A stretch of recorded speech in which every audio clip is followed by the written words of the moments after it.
এবারে ধর্ষণ মামলায় টিকটকার প্রিন্স মামুন ওরফে আবদুল্লাহ আল মামুনকে গ্রেফতার করেছে পুলিশ।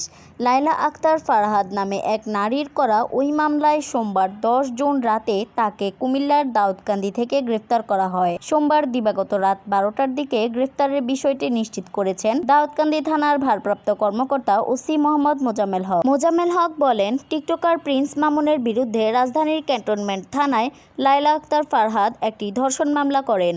ওই মামলায় তাকে দাউদকান্দি থেকে গ্রেফতার করা হয়।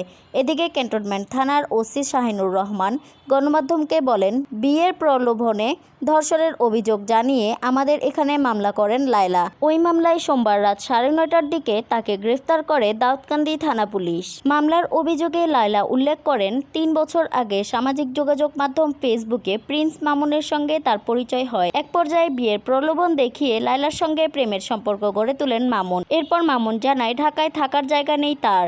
যেহেতু মামুন প্রেমের সম্পর্ক গড়ে বিয়ের আশ্বাস দিয়েছে, তাই সরল মনে তাকে নিজের বাসায় থাকার জায়গা দেন লায়লা। 2022 সালে মামুন তার মাকে নিয়ে লায়লার বাসায় উঠেন এবং বসবাস শুরু করেন। সে সময় থেকেই মামুন লায়লার সঙ্গে একই রুমে থাকতে শুরু করেন। এর মধ্যেই বিয়ের প্রলোভন দেখিয়ে লায়লার সঙ্গে একাধিকবার শারীরিক সম্পর্ক করেন মামুন। লায়লার বাসায় মামুনের মা বাবাও আসতেন, কিন্তু বিয়ের জন্য তাগিদ দিলে মামুন বিভিন্ন অজুহাতে কালক্ষেপণ করতে থাকেন। মামলার এজাহারে বলা হয়, চলতি বছরের 14ই মার্চ মামুন আবারও লায়লাকে ধর্ষণ করেন।